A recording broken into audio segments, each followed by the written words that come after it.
Good afternoon and hello, everyone. My name is Nicole Feltman with Hennepin Health. Thank you for joining the webinar, Reversing the Slide, Improving Childhood Vaccination Rates. This webinar is presented by a collaboration of Minnesota health plans working to improve maternal and child health in Minnesota through the Healthy Start Performance Improvement Project. These health plans include Blue Plus, Health Partners, Hennepin Health, I Am Care, Medica, South Country Health Alliance, and UCare. This webinar will be recorded and available for later viewing on the Stratus Health website. We will have an evaluation for you to complete at the end of today's presentation. It will appear automatically at the end of the webinar. By completing the evaluation, you will receive a certificate of participation. During today's presentation, you may enter any questions into the chat box. Please direct your questions to all participants. Please add any questions into the chat, and we will allow time at the end for questions and answers. Our presenter today is Dr. Leslie King-Schultz. She is a general pediatrician and co-chair of the vaccine committee at Hennepin Healthcare. Today, she will be discussing reversing the slide, improving childhood vaccination rates. Thank you, Dr. King-Schultz. Thanks for having me. I'm excited to talk about this really important topic today. So glad that you all highlighted this as an important topic for this group. I'll go ahead and share my screen. All right. Everyone see that? Yes. Great. All right. Well, as introduced, the title of my talk is Reverse the Slide, Improving Childhood Immunization Rates. And I've been a general pediatrician for about 10 years at Hennepin Healthcare and took over as vaccine committee co-chair in 2022. Oops. Not allowed to advance. There we go. Just briefly, I have no financial disclosures or conflicts of interest. I won't be discussing any off-label use of medications or immunization recommendations beyond what is recommended by the CDC. So the objectives today are to identify trends in immunization rate decline amongst our youngest children, understand the implications of declining childhood immunization coverage, and explore areas of focus to help local communities and practitioners keep kids up to date. And then I'll discuss best practices and tools to combat vaccine hesitancy. So first, our trends in childhood immunization rates. It's important to know this is not unique to Minnesota or even to the US. This is a global phenomenon that we've seen, of course, beginning with COVID-19. But this statement came from the UNICEF executive director in 2022. She declared, "This is a red alert for child health. We're witnessing the largest sustained drop in childhood immunizations in a generation. While a pandemic hangover was expected as a result of COVID-19 disruptions and lockdowns, what we are seeing now is a continued decline. COVID-19 is not an excuse. We will inevitably witness more outbreaks, more sick children, and greater pressure on an already strained health system." So in Minnesota specifically, this was reported by MDH in 2022, and you can see with our toddler immunizations, we have a drop that happened in 2020, but sort of that continued slide even since then, and we've really not been able to recover much at all. And each line here represents a different vaccine, specifically in the toddler or 2-year-old cohort. Unfortunately, this is consistent across the state, so it's not unique to us here in the metro. These are different regions across the state of Minnesota, and highlighted in red there is the metro area, and that we dropped to about 60% of children being up to date at age 2.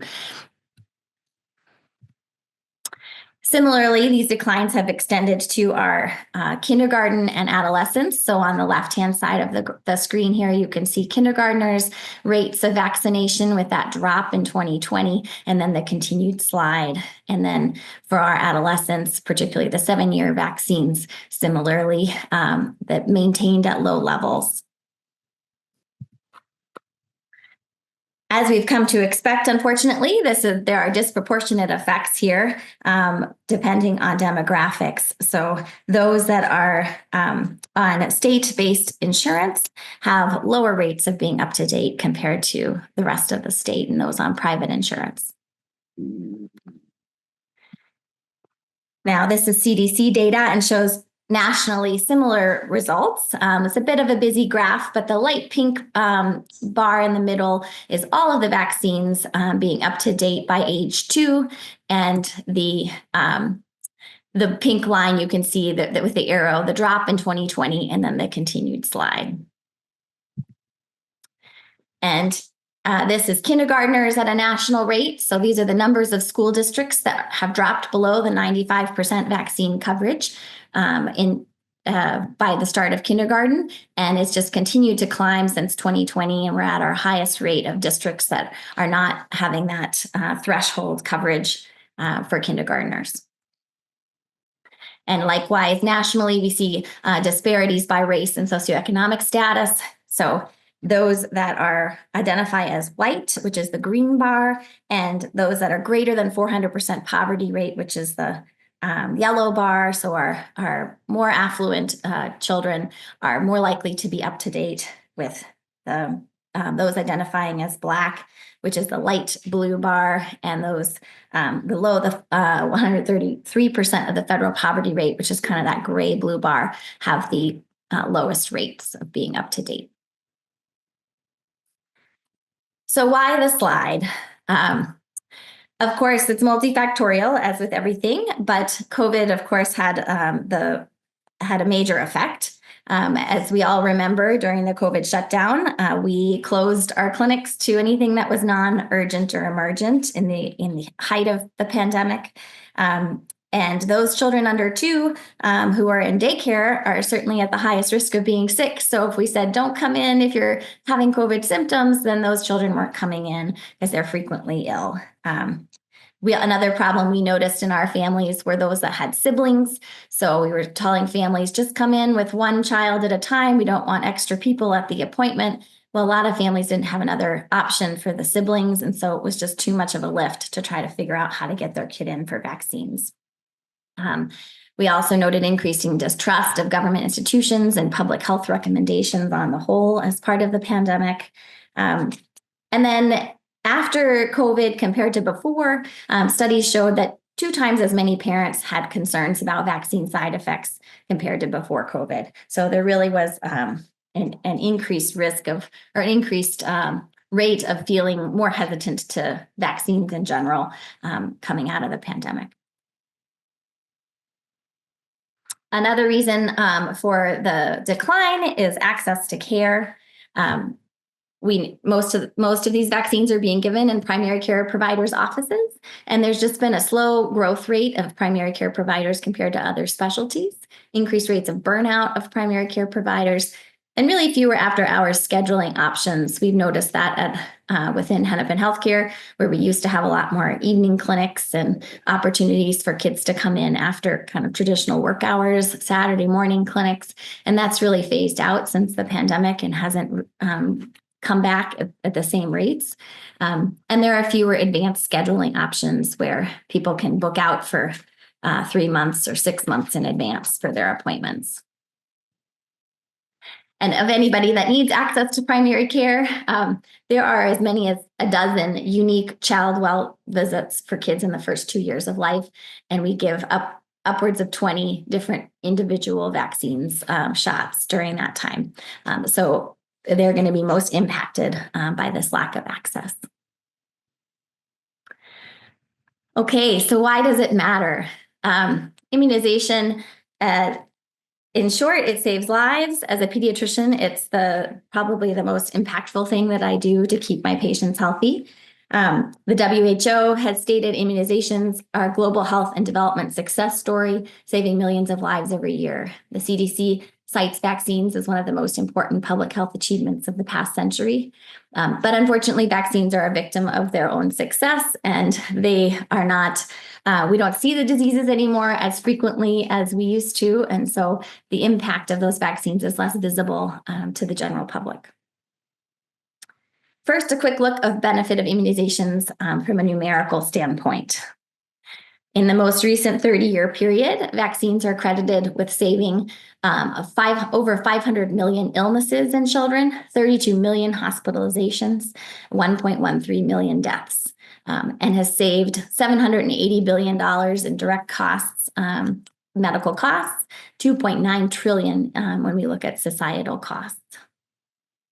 Some specific examples: in the first 8 years of pneumococcal vaccination, we prevented 13,000 deaths and 200,000 cases of severe illness. Prior to routine Hib vaccination, 1 in 200 children got invasive Hib disease each year when they were infected with Hib. But since once we started Hib vaccination, only 36 cases of invasive Hib disease were noted in 8 years. Rotavirus prevents over 440,000 hospitalizations per year. The numbers don't always tell the story, so I found a few personal stories to share with you to give you a sense of the human impact of these diseases. Polio was once one of the most feared childhood illnesses in the US. We can remember times when people were crippled from polio, and massive amounts of iron lung use to prevent death from polio. And this story shares the impact of polio on one family. On the day before Halloween, Frankie, my twin brother, had trouble breathing. He was rushed to the hospital where he was given a spinal tap and placed in an iron lung.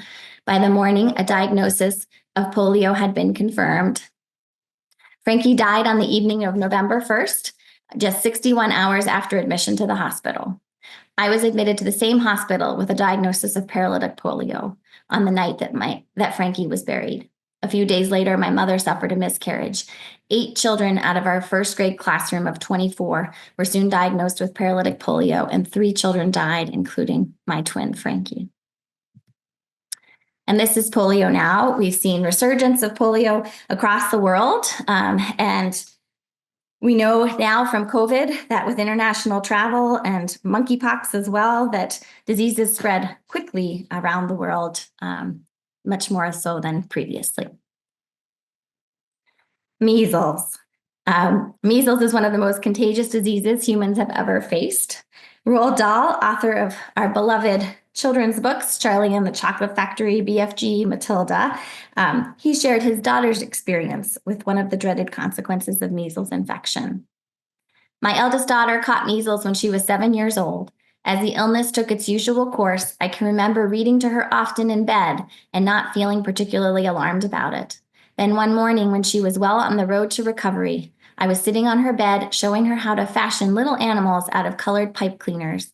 And when it came to her turn to make one herself, I noticed that her fingers and her mind were not working together, and she couldn't do anything. "Are you feeling all right?" I asked her. "I feel all sleepy," she said. In an hour, she was unconscious. In 12 hours, she was dead. And now measles outbreaks are occurring regularly around the globe. And of course, this year in 2025, we are experiencing one of the largest measles outbreaks since the disease was considered eliminated in the US in the year 2000. This is the latest, a recent map of the cases of measles that are currently being experienced around the country. And a word about measles in particular, since this is, as we mentioned, one of the most contagious illnesses. So this illness can be very mild and self-limited for many children, but it can lead to pneumonia and brain swelling. It causes death in about 1 out of every 1,000 children infected. And we have no treatment for measles, so this is just supportive care when children get admitted to the hospital. Measles also affects our body's immune cells, so it makes us more susceptible to other infections. And as mentioned, it's very contagious. So one person who gets measles could infect as many as 18 people if they were vulnerable to the infection. And a recent case in Seattle in an infant came when that family just traveled through the airport. So they didn't have any known contact with anyone, just passed by somebody in the airport who happened to be infected. So as we think about measles and contagiousness, just a word about herd immunity, which may be familiar to many on this call, but as a review, our community vaccination rates don't matter just for that person, but they help protect the whole community as a overall. So for infections to spread, they require a certain portion of the community to be vulnerable. So on the graph here, you can see that when only a few people are vaccinated, then in orange are the cases. One person who's infected can really infect a lot and it can spread rapidly through the community. But on the right-hand side of the graph, if most people are protected, either from prior infection or from vaccination, then that disease has a harder time taking ground and taking off and spreading throughout the community. So the more contagious an infection, the higher percentage of the population that's required for true herd immunity to prevent the rapid spread of infection.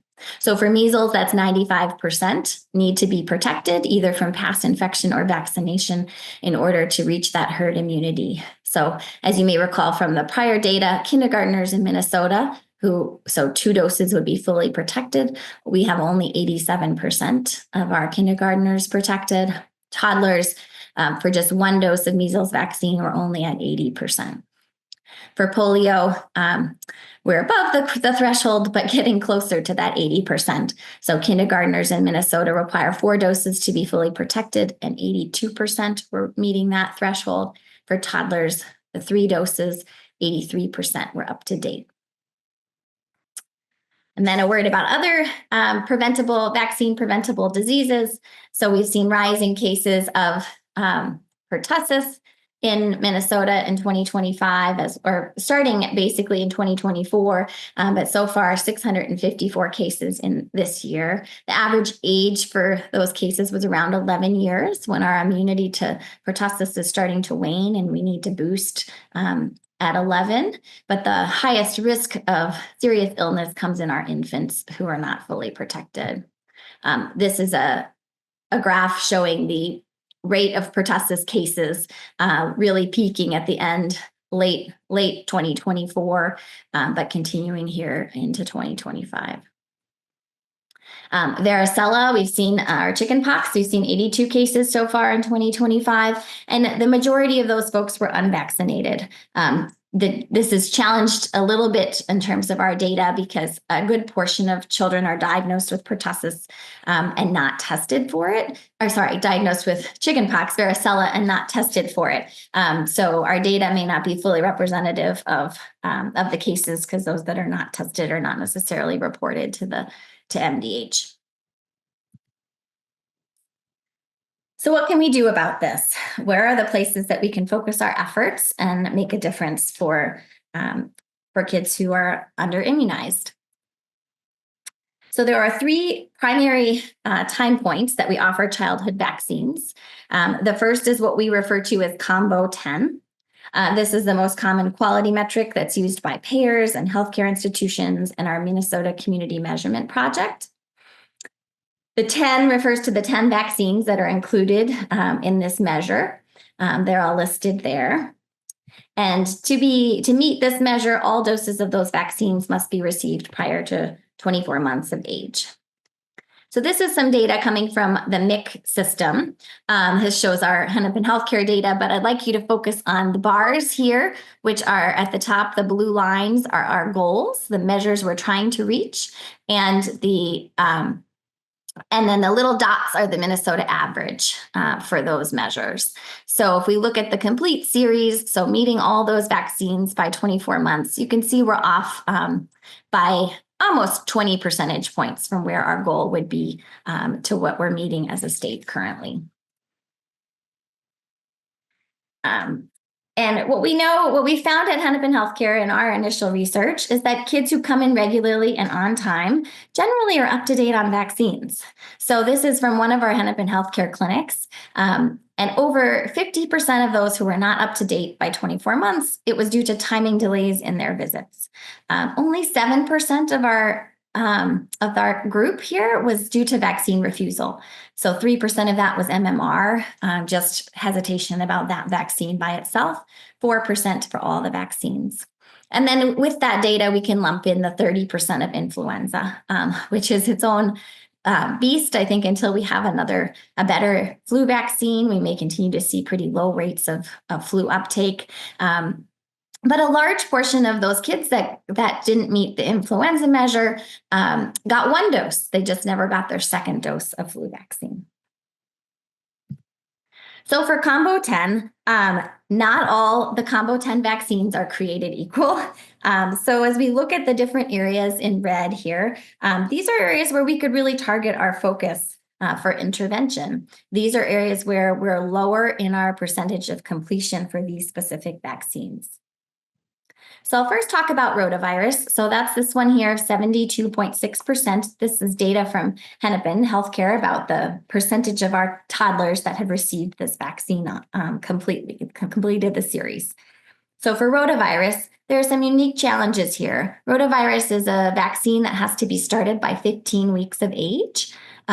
So babies that maybe missed their 2-month visit and then fail to come in by 15 weeks of age when they get rescheduled, they won't be able to get any doses of rotavirus vaccine. And then after 8 months of age, we are not allowed to give any rotavirus vaccine.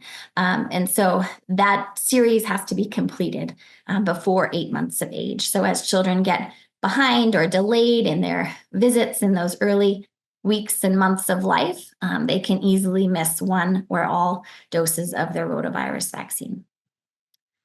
So that gives us some opportunities. So a few areas where we could target, understanding both patient and staff level education around the importance of timing of those appointments, rescheduling those appointments so that they happen within a shorter time interval. So a 2-month-old doesn't get rebooked for 2 months later, but actually within a week or two of when their appointment was supposed to be. We make sure we offer vaccine-only visits in a variety of fashions. And then at Hennepin, we switched to a 2-dose rotavirus series. And our rates here from what's on the slide to currently today, we're up to a 79% completion of rotavirus simply by adjusting from a 3-dose to a 2-dose series. Now, there's lots of factors that go into play as to which vaccine series you choose, but this is one at least that we did here at Hennepin Healthcare that made an impact on our rotavirus rates. Next, looking at DTaP and PCV, I've lumped these together because they tend to be boosted, at least in our system, we boost them at 15 months of age. So their last dose needs to be completed at that 15-month visit. Both of these have unique timing nuances for the vaccine schedule. So DTaP needs to be spaced 6 months apart for the 3rd and 4th dose. PCV, you eliminate the last dose if the 3rd dose was too delayed. So there are some unique timing issues with those 2 vaccines as well. So again, patient and staff education around the need to come in for appointments. We've found a lot of our patients will come in at 12 months for their 1-year checkup, and then they don't come back to see us again until 2.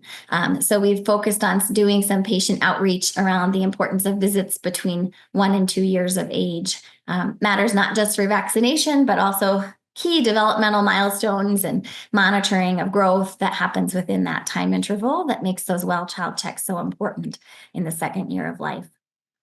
Doing targeted vaccine outreach, so reaching out to those kiddos who haven't met that milestone and getting them in before the age of 2, appointment scheduling reminders, etc. And then, as I mentioned, flu is its own unique challenge. We have very high rates of refusal, and this also we see disparities in our vaccination rates as well with flu. There's also some seasonality of dosing for influenza. We only give it during the flu season, and so that timing becomes more critical as we're looking at trying to get those second doses in. As I mentioned, many receive the first dose, but not the second. So some strategies thinking about any visit opportunities. So a kiddo may be coming in for, a teen might come in for acne, or a little one's coming in for a rash. They need their flu vaccine. Let's offer that at every visit, not just well-child checks. And making sure we're offering the second dose of flu vaccine, even if it's late in the season, because kids do need 2 doses in that first year in order to be fully protected for flu for subsequent years. I'll shift gears now and talk about the pre-kindergarten vaccines. These include MMR and varicella, typically given as a combination. DTaP and polio, again, we typically give that as a combination vaccine called Kinrix. I've put Hep A on here because it's part of some of the tracking measures, but typically hepatitis A vaccines are given prior to the start to this age range. It's usually completed in the first couple years of life. So these vaccines are 4 to 5 years of age is the goal, and typically is what schools are looking for too before starting kindergarten. So how are we doing across the state? Again, similar data here. Focus on the bars at the top are our goals for where we're trying to reach, and the little dots are the state averages. So here you can see that we are not meeting the goal for MMR, varicella, and polio in terms of meeting our overall goal for a number of kindergartners that are up to date. Not quite the disparity as we see with the toddler vaccines. So at least at Hennepin Healthcare, our emphasis has been on combo 10 for working on vaccination rates. But we know with our measles outbreak that this is a real challenge because of how contagious that illness is, that we really want kids to get up to date before starting kindergarten. So regarding schools, one of the major intervention policy-wise that has improved rates for school vaccination is state-based school mandates. This graph shows the different school exemption policies for states across the U.S. So in gray, or kind of light green here, you can see that religious and personal exemptions are allowed. Minnesota allows for personal exemption, so it does not, personal belief exemption does not require any religious piece of that. The states in orange are the only states that have no non-medical exemptions, so very few kids can be exempted from vaccination before school. And then in the green, brighter green colors, just religious exemptions. And each state has differing rules or requirements for how you get this exemption. In the state of Minnesota, healthcare provider interaction is not required to opt out of vaccines. They simply just have to have a signed statement with a notary from the parent that they have a personal belief exemption. States that have stronger vaccine mandates have higher rates of children that are up to date going into school. And they have seen that there are fewer outbreaks of vaccine preventable illnesses, or I should say there are more outbreaks of vaccine preventable illnesses in communities that have weaker mandates. And then addressing vaccine hesitancy also will go a long way to improving kindergarten vaccines, and I'll address that specifically at the end of the talk. Okay, and then the last group of vaccines that we have for kids is in the adolescent years. 2 primary intervals that we give them. So the 11-year vaccines are listed here, Tdap, meningococcal, and HPV. And then we give another boost of the meningococcal at 16. We can consider MenB for at-risk youth, but primarily just the one vaccine at the 16-year visit. Here's how we're doing overall in the state of Minnesota regarding these vaccines. So again, the bars are goals, and you can see HPV is a challenge. Getting that second booster of MCV or meningococcal vaccine, also a challenge. So again, school requirements have been helpful here for adolescent vaccines. This specifically is for Tdap and meningococcal. Most schools are not requiring HPV vaccination.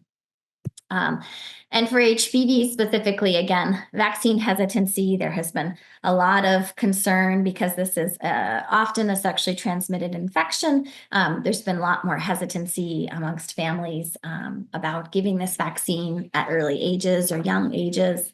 And so addressing that vaccine hesitancy will be important for HPV. And then earlier initiation of the vaccine is helpful. At Hennepin, we've gone to starting to offer it at age 9, and it flags in our EPIC system at 9. And currently the CDC is in the process of thinking about whether they should make that recommendation across the board. So having the CDC say that the beginning age for vaccination should start at 9. There's also discussion currently amongst or at the ACIP meeting at CDC about whether to make it a 1-dose vaccine series instead of 2 to 3. So that certainly will go a long way to getting kids vaccinated and up to date. Also emphasizing annual visits. So these charts show the percentage of completion for Medicaid eligible teens in for their well child checks. So you can see that, or I should say, Medicaid eligible patients, and you can see that the younger the age, the more likely these kids are to come in regularly. And then as they get older, and if they don't have any ongoing health issues, parents are not bringing them in quite as frequently. So that again makes the importance of targeting non-well child check opportunities. So sports physicals are a big part of that. Kids have to come in to get their sports physicals. So making sure we're vaccinating at that opportunity, or non-well visits, like again, acne or other acute care things where they're not actively ill. That would be great opportunities for vaccination. At Hennepin Healthcare, I'm proud to say that our Department of Pediatrics was a leader in the community when COVID hit to recognize the implications of shutting down well care and limiting visits to the doctor and what that meant for vaccines.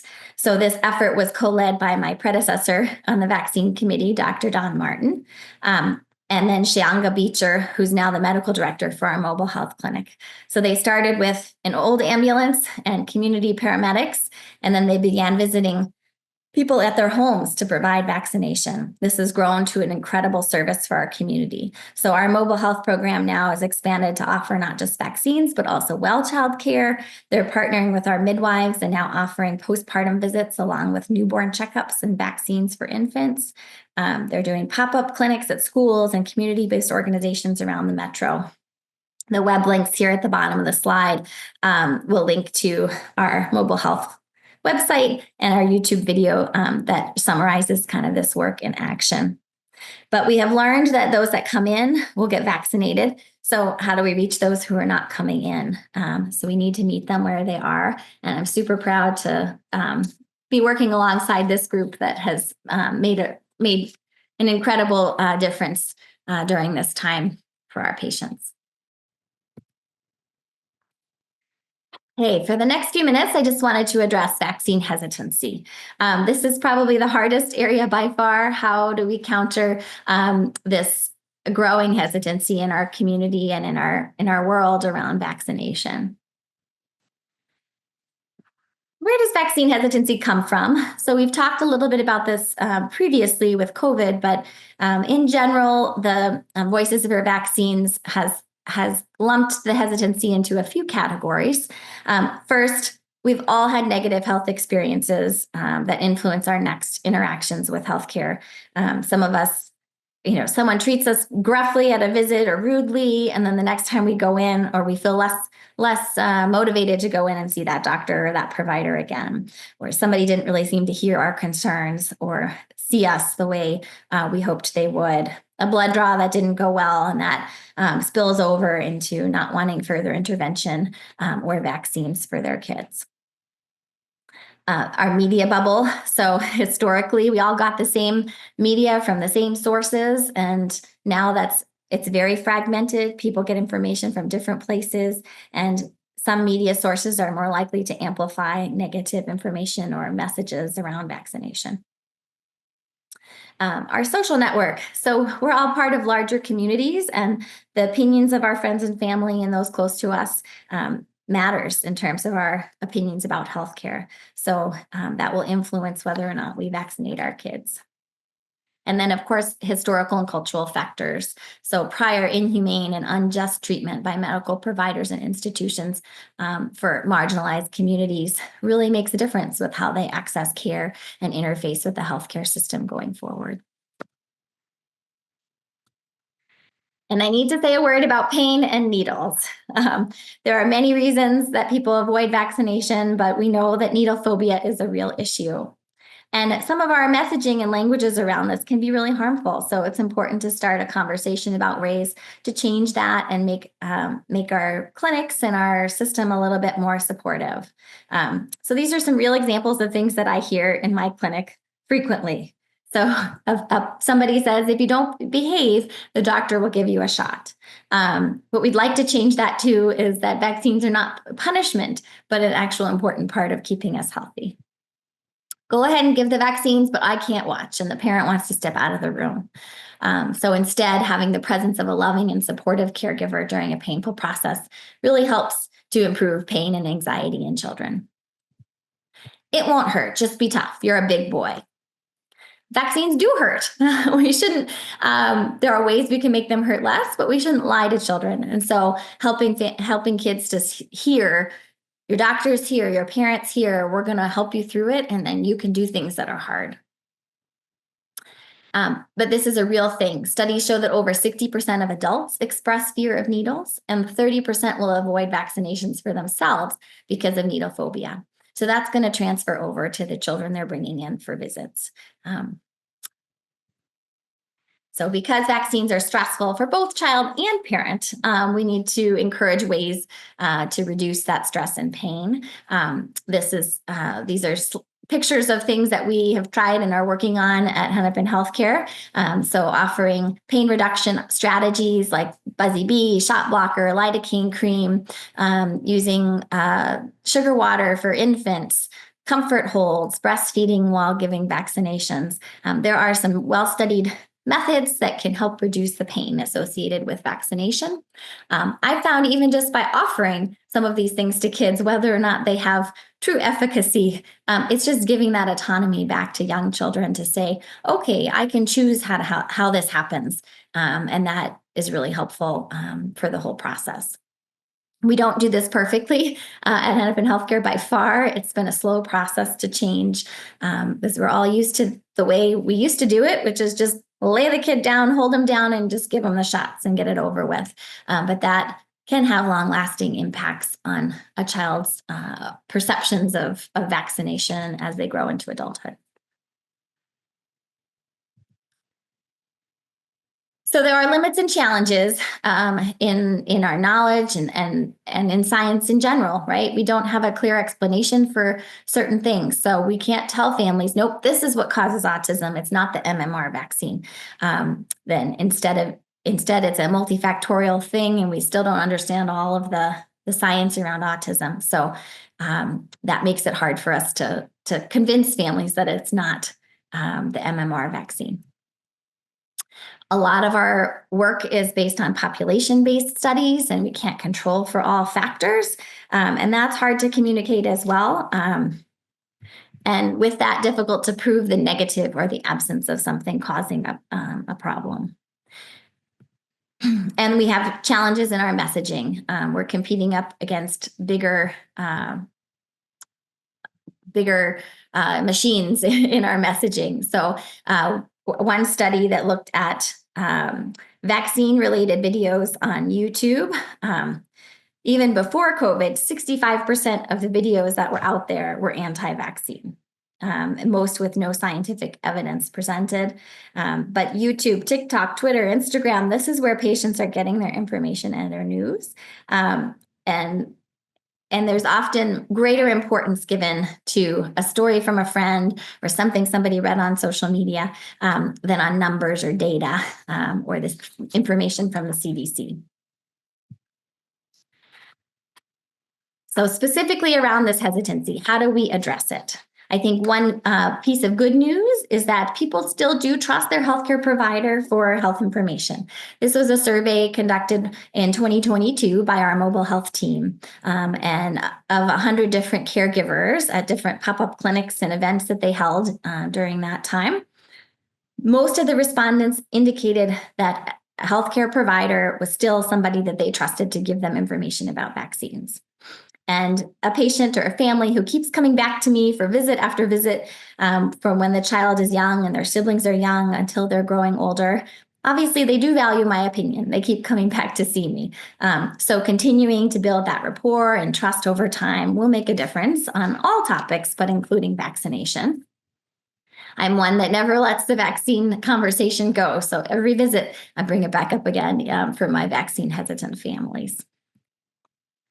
And what we say matters. So in 2022, the AAP, American Academy of Pediatrics, teamed up with an organization called Frameworks Institute to better understand the messaging we have around vaccination and what might resonate better for families.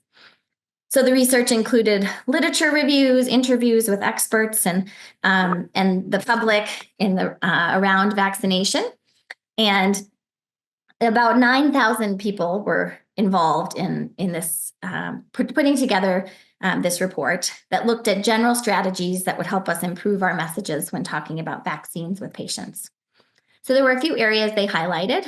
First was when we're talking about vaccines with families, kind of looking at first the community and societal benefit before we talk about the benefit to the individual. So rather than the vaccine being helpful to protect the health of your child, first also talk about the benefit of vaccination for the whole community, for this sort of a public health duty that we are all in it together, and we're helping to protect all of those around us, including our elderly and our infants, and that this is part of doing that. It helps keep our whole community healthy. So not that you wouldn't talk about the benefit to the individual, but that we also need to highlight that community benefit. They also found talking about vaccines as a way to keep us healthy instead of vaccines being protecting us from disease and death. So the vaccine is just part of keeping our children healthy to live long and productive lives. And lastly, this point of the vaccine is a trainer or a helper, not an actor. So it's not the vaccine doing something to us, or not the vaccine that's protecting us, but a vaccine is kind of helping train our body. It's helping teach our immune system. And it's the immune system that's doing the work. And these three categories of messaging seem to be more resonant with families as they were looking at what vaccines do and why we should get vaccinated. And this is a long game. This is really about partnership with families over time. So many programs focus on, around vaccine hesitancy, focus on a technique of motivational interviewing. And this can be done not just by healthcare providers, but anyone that's working with families regularly. So the process centers on partnership between the provider and patient, or parent in this case. So we are a guide to help families make the right decisions for their child. We're not a dictator to tell them this is what you need to do for your child's health. We're all on the same page. We all want this child to grow up to be healthy. So let's partner together to do that. Recognizing a family's autonomy in that decision making. So they are in control and they do get to make the decision about how to keep their child healthy. It's about respecting where a parent and family is coming from, and offering empathy for all the information they're being bombarded with. What are their concerns? And wow, we really can't understand why they might be concerned about giving their child vaccines based on the information that they're getting. The emphasis of motivational interviewing is on active listening, reflecting information back, open-ended questions, and assessing that readiness to change. If a family is really closed off at a visit talking about vaccines, I don't want to just keep pushing this issue. Instead, we might decide, okay, I hear where you're coming from, and you really don't want to talk about this today, so we'll revisit it down the road. There are two examples I'm sure there are many others, but two examples of some motivational interviewing in action. One came out of the North Dakota State University Center for Immunization Research and Education. They use this technique of EPE. So the first E is elicit. What does the patient know about vaccines? Where are they coming from in terms of why do they not want to vaccinate their child? Providing information to address those concerns, but really important to ask permission to share more information. They suggest avoiding statements like, I think you should do this, or you really should do this, and instead frame it more broadly. And then elicit, okay, after all we've talked about, where does this leave you in your decision making around vaccination? Another program from Voices for Vaccines that I previously mentioned, they have the 4 A's as a way to think about this. So first A, ask open-ended questions about the family's concerns, what they think about related to vaccination. Acknowledge the truth of where they're coming from and why what they're saying, what parts of what they're saying might be true versus what, rather than focused on correcting incorrect information, instead highlighting the things that are true or accurate about what they're saying. And then third A is affirm. So it's telling the families it's okay to have questions, and we are here to help answer those, and not to make them feel bad because they are hesitant to do it. And finally, answer, again, after permission. That big part of motivational interviewing is seeking permission from the patient or the family to give more information or ask further about it. And this is where we as healthcare providers can share what we do know about vaccines and or say, I'm going to get back to you on that. I don't know the answer to that question, and follow back up with the patient later. So in summary, childhood immunization rates are declining due to a variety of factors: COVID, healthcare access, changing societal messages regarding vaccine safety and hesitancy. Increased vulnerability to vaccine preventable illnesses has real consequences. We're seeing rising cases of these vaccine preventable illnesses, larger outbreaks of these diseases. Strategies for improving vaccine hesitancy for kids needs to be based on our local data. And as we've seen at Hennepin Healthcare, there are areas where we have deficiencies. And so we can move that needle a little better by targeting those areas that seem to be more deficient. Our goal is improvement and not perfection. And then finally, addressing vaccine hesitancy is going to be a long game. It's based on relationships and partnership between families and trusted messengers in the community and with their healthcare organizations. So at this point, I'm going to stop sharing and I'll open it up for questions or comments. Thank you for that, Leslie. I'm just going to read through some of the questions that came through as you were presenting. Sure. The first one we got was from Marie Molosky, and she wanted to know if adults who were vaccinated for whooping cough, like in the 60s, are they still protected? Great question. I will have to get back to you specifically on that data, but I do know that our pertussis vaccination really has, when we changed the formulation of the vaccine from whole cell pertussis to acellular pertussis, the efficacy declined significantly. So it's why children who are vaccinated at age 4 or 5 lose that full immunity by the time they're 11. And so they do need to be boosted. And my understanding is the recommendation is to tie the tetanus vaccine with it. So we're giving Tdap as kids get older, and it will be, it's tetanus, diphtheria, and pertussis that get boosted every 10 years or so to keep kids up to date, or keep adults as well up to date. In pregnancy, we're also boosting pregnant women for pertussis specifically. They get a Tdap vaccine with every pregnancy with the hope of transmitting their immunity to the infant when the baby's born. But I don't know specifically about the timing in terms of before the 1960s. So I have to get back to you on that one. All right. And let me just correct that quickly. There was a follow-up from Susie on Marie's question previously. Her question was on polio. And then Susie followed up to find out if for whooping cough too, they are protected. But I guess it would just come to the same thing. You need to find out. Yeah, I don't think that there are, because polio has been fairly, for the most part, eradicated in the United States. There are, I have not seen recommendations for adults to get re-immunized against polio. So if you know that you had prior immunization, I don't believe there's any recommendation to re-immunize an adult for polio. But I'm not sure if there's travel to an endemic area, something like that, that would be important to review with the travel medicine team. My bias here is that I take care of kids primarily, so I don't know as much about the adult world. All right. And the other question we have from Susie is lots of kids come in for 15 months well child checkup at 18 to 21 months. Mm-hmm. I give them the 15-month vax anyway. Should we not be doing that? Or did I misunderstand that? No, absolutely, we should. So that this is a common problem. Again, like I mentioned, that kids come in at that 1 year mark, and then I think families just aren't on the same routine of, okay, every couple months I need to come in with my infant.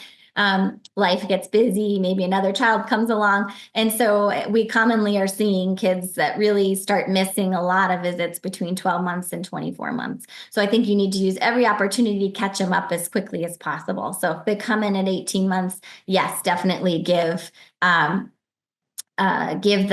kiddo whatever vaccines they're behind on. The trick comes when our quality metrics cut off at 24 months. So any effort we've done to catch them up after 24 months doesn't count. But absolutely giving vaccines whenever they're due for them is important. One of my clarification points, maybe this is what was confusing.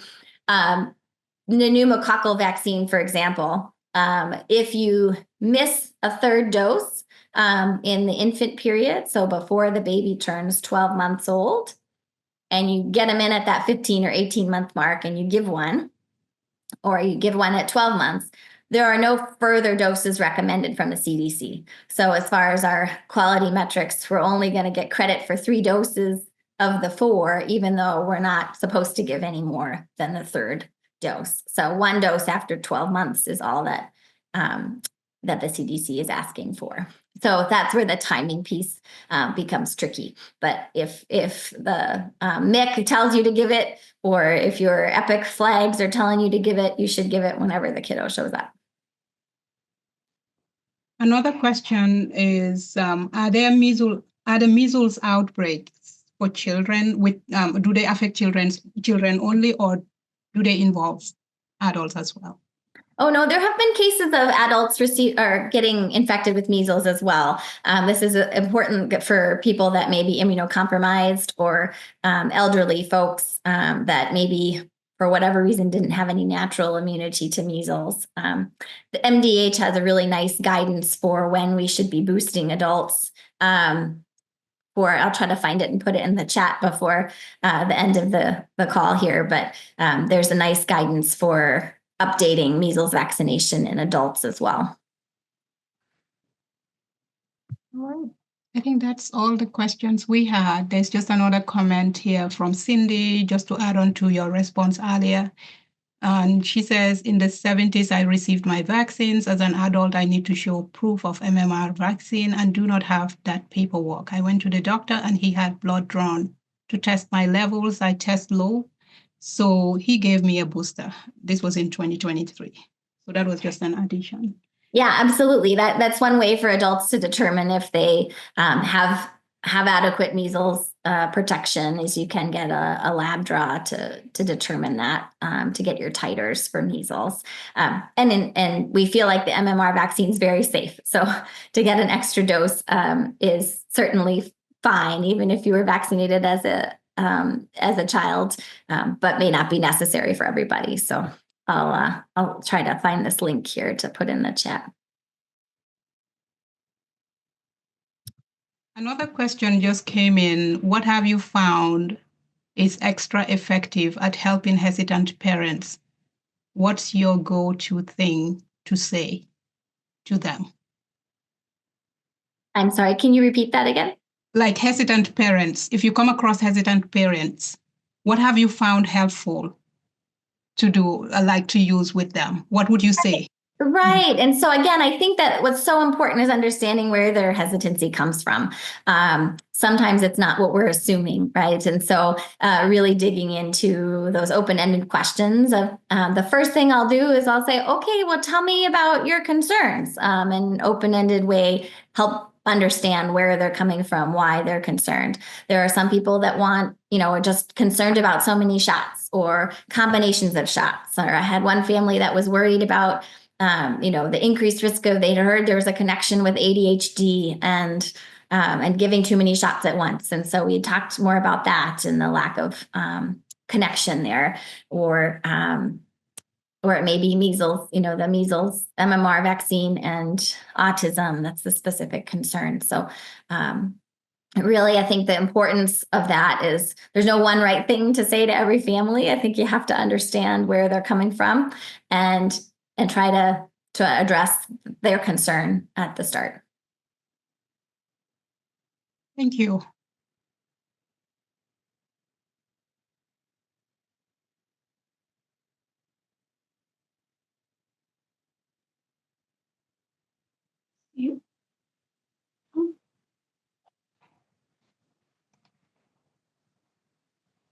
Final question came in. I don't know if Zainabu was able to come off of mute.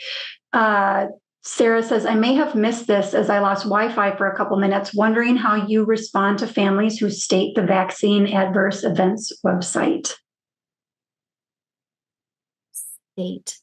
Not sure if I quite understand that, but from the standpoint of, so there is this VAERS vaccine reporting website. I think what's important for families to understand about that is it exists so that we understand everybody who thinks they may have had an immunization related adverse effect. And so we take it for, so that all those are investigated. But just because something's reported to VAERS doesn't necessarily mean it was due to the vaccine. So each report can come from anybody. It can come from a parent, it can come from a provider to report into this system. And it's better to capture all of the concerns that you have or could possibly exist. And then each of those things are investigated and looked into. So just because something is on VAERS doesn't mean it was truly related to the vaccine, but somebody thought it might be. But I think it's important to share with families that we have these safety mechanisms in place. There is this reporting system. There's a different reporting system that happens through that just providers can report into. There are systems that are being tracked constantly. So vaccines are probably monitored more closely than almost anything else that we do in healthcare. So it is being carefully watched. I'll put in the PDF here for measles and adult vaccination from MDH. Thank you for that resource, and thank you, Dr. King-Schultz, for presenting to us today. Thank you to everyone who has participated. Before we close, the collaborative would like to share that we are launching an immunization campaign. And I have a screenshot of that now. A Bright Start for Your Baby, Some Dates Can't Wait, in partnership with the Minnesota Council of Health Plans and 612 Social. This effort will focus on raising awareness and building trust around vaccines through targeted messaging and community engagement. Keep an eye out for more details soon. And thank you again for being part of today's conversation. Again, we have an evaluation for you to complete.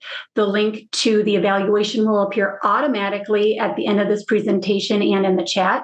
By completing the evaluation, you'll receive a certificate of participation. We also remind you that this webinar has been recorded and will be available for later viewing on the Stratus Health website. Thank you again to Dr. King-Schultz and to all of our participants. Have a wonderful afternoon.